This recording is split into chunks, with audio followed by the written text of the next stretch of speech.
name is Christina and I'm a travel specialist for As You Wish Vacations. While I book many vacation destinations, I specialize in the Disney products, and this video series focuses on Disney Cruise Line specifically. Today we are talking about choosing a stateroom location. We talked about choosing the stateroom a few weeks ago, and this is one of the things you want to consider. There's actually a lot to consider when choosing your stateroom location. So you're gonna want to choose your stateroom category before you choose your stateroom location. So you can make sure you get the right one for your family, and then you can choose your location from there.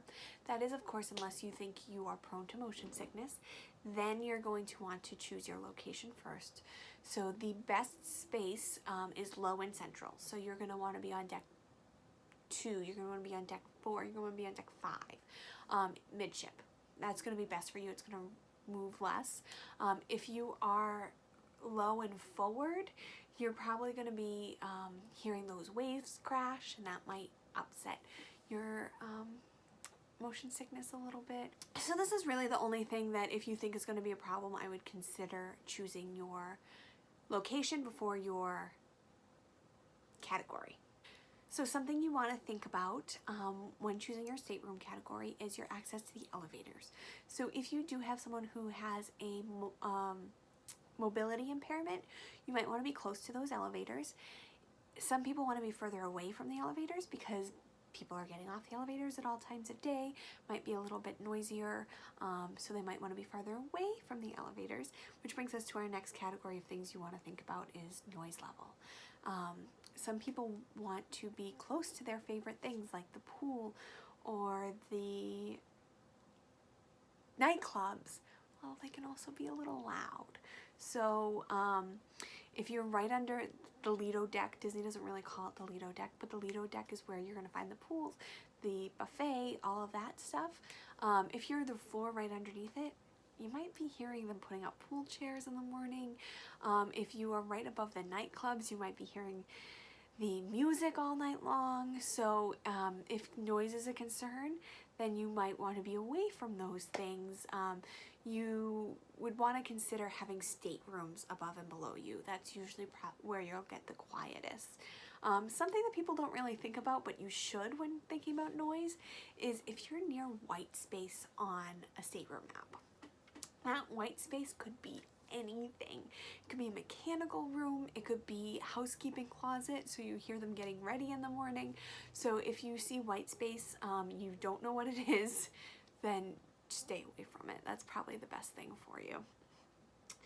You also, so I mentioned this briefly, you want to think about your distance to your favorite area. So on the Disney cruises, I like to be not the stateroom below the pool, but the one underneath that, so it's a little bit quieter, but you still only have 1 or 2 flights to get up to the pool, and more importantly, you can get up to the buffet and fill your mugs, or get a coffee anytime you want. So we really like that location. We like walking down to dinner in that rush, so we don't have to take the elevators. We don't like having to walk up a lot of flights of stairs, so being closer to the top is a little bit nicer for us. That's kind of our preferred location. So if you like to work out a lot, you might want to be closer to the gym. Good for you. Definitely not me.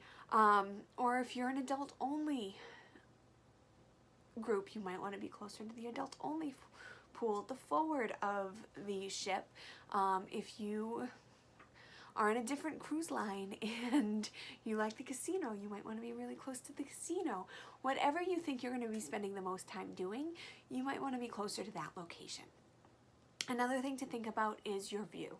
So you know your view based on your category in terms of whether it's inside, outside, or you have a veranda, but you really haven't thought about what you're going to see from there. This is important if you're on a scenic cruise like Alaska or the Norwegian fjords. So this gives you an opportunity to kind of do a little bit of research, and that's something I'm happy to help you with, doing a little bit of research about what's going to be on what side of the ship. So if there's something you really want to see and you're going to go buy it at like 6 in the morning and you don't want to go up to the top deck, then you want to be able to see it from your room, you might want to choose whether you're on the port or the starboard side based on that.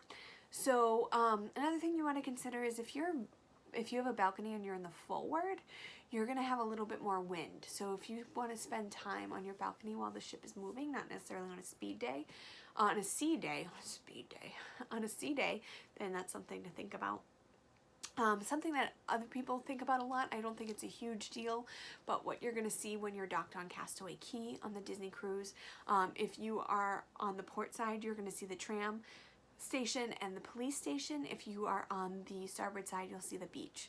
So it doesn't really matter to me, because when I docked at Castaway Cay, I'm on Castaway Cay, so I don't really care what I see from there for my stateroom at that point, because I'm not in my stateroom, but that's a huge concern for a lot of folks. So just so you know, that's what you see on either side.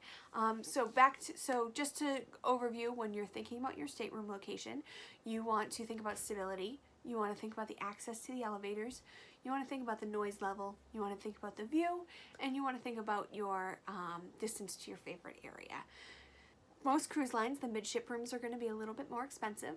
That's because most of the common areas are either going to be all the way forward or all the way aft, and midship will be in between all of those things. So midship is usually a little bit more expensive for that reason. I don't think it's worth the extra money. I think the extra few steps are usually good for you, unless you do have someone who has a mobility impairment. I think being forward or aft, I think being close to the stairs but not too close that you can't hear them. There's a lot of things that go into this. I would love to help you find your perfect stateroom, so just shoot me an email, Christina@aywvacations.com. Don't forget that my services are absolutely free to you, and I hope all of your vacations are exactly as you wish.